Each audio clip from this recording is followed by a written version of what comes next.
had the amazing honor of the James Nottingham on my podcast, and Teach Brilliantly is the book we were most recently talking about. So you are likely familiar with his work. If not, I want to introduce you to the learning pit, which is his big thing, very popular in education. I want to introduce it today to think about how it is useful from the context of planning a unit or planning your instruction over the course of a year. So we'll take the unit level chunk, we'll explore today. Here we go. To access in the description, and you'll see there's all these awesome Learning Pit downloads and images. This is probably the one most common that you will see. I want to zoom into this one real quick, and we're gonna zoom in even more.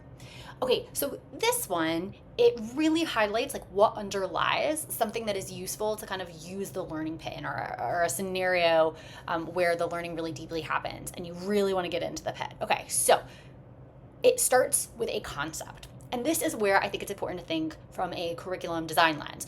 You need to identify, or I suggest you identify, I like to identify a concept that I'm going to teach or that I really want students to grapple with and learn, more importantly than me just teaching it. And once we have that, the goal here is that students get into cognitive conflict, right? So we introduce the concept. They have kind of their first ideas about this. This is important. They have enough kind of to go on to then hit this point once they learn more and more, where we have some cognitive conflict or cognitive dissonance in the literature. This is where they have too many ideas, and some ideas are in conflict with one another, and they have to make sense of things. He has a ton of brilliant ideas in this book, like sort ideas related to the concept, rank them, all sorts of great stuff. But anyways, this is where you're in the pit. You're in the cognitive conflict. So you need a concept first as you're designing your unit to think about. Then we get students into cognitive conflict. This is where they're really grappling. Then here's where they start linking and sorting those ideas. I mentioned ranking as one particular type of option. This is great fodder for conversation in small groups, great student-led discussion.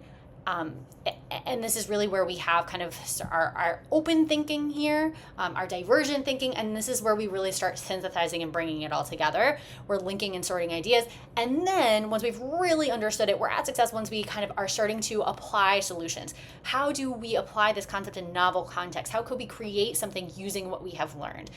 And so I invite you to kind of consider this, go to the website, download it, put it up in your planning space, because I think this kind of reminds us to focus on few but powerful concepts versus trying to cover tons of facts. It's better for students learning. It is going to make you feel fulfilled as a teacher. Consider this video like an early preview of what is to come in that awesome episode with James Nottingham. That's actually airing in October, but I'm dropping the link in now in case you're watching this later, or you just want to bookmark the link for when it goes live on the podcast, an interview with James Nottingham about his book, Teach Brilliantly. Get excited. I've also dropped the link to all of these downloads in the description as well.